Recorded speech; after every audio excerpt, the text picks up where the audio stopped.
Tingnan natin. Ayan guys, kasi naka-charge na itong cellphone ko. Ayan, ayan, ito dadaling ko doon. Ayan guys.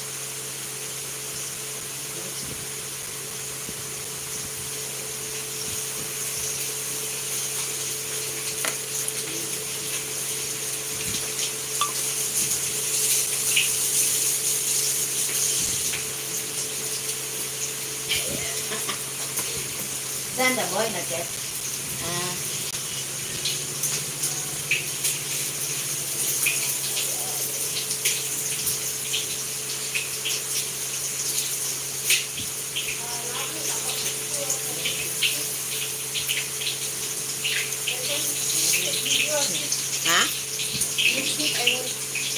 Okay.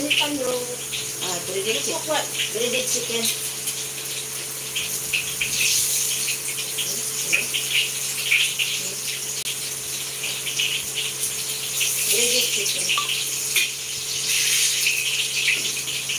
Chicken breast.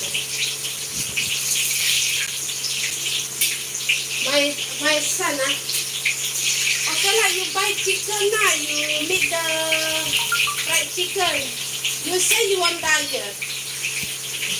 Cannot eat fried chicken, ma. You need to Steam. BBQ. Steam. Ay, sis. Ay, sir, makasih. Thank you. Sis Bibi Official, thank you. Ay, sir, Diyos Official. Kuya Diyos, thank you. Thank you sa paharang. Sir, makasih. Thank you. Nagluto ako ng breaded chicken. Ay, breaded chicken na. Ayan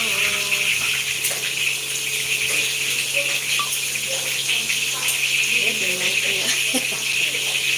I took out my phone ko. Kinatsik. Charge. Wait. Ayan guys. Ayan.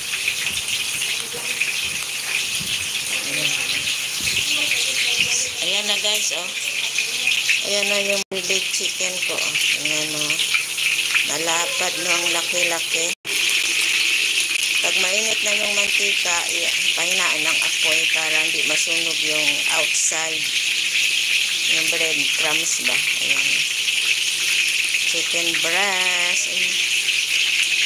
Thank you guys sa inyong lahat dyan. Ayan. Pili rin ito nyo gawin sa yung sa kumakain ng baboy, pork chop. Ayan o, ayan siya o. Laki-laki ano. Ayan o. Ayan. Matuha pala ako ng nito.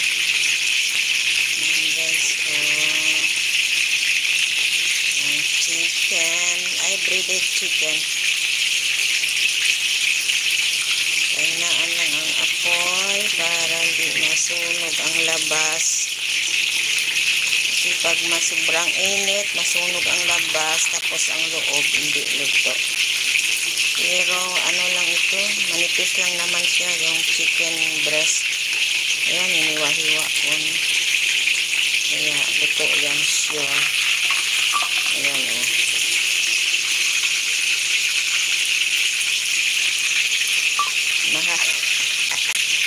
Mga ilan, ihatiin ko sa mga 1 to mga 4 siguro na tao kasi mahal man yung chicken. Logo negosyo pag hindi tayo marunong mag-control. Ayan. Ang tip ko pala guys, pag yung nagpiprito kayo, pag alam mo na naluto na yung yung piniprito mo, yung bumubula-bula. Ayan, bumubula-bula ng malakas. Luto na yan. Pero kailangan ko pa siya konting crispy pa siya. Ayan guys. Dapat kuhanan ko pala ito ng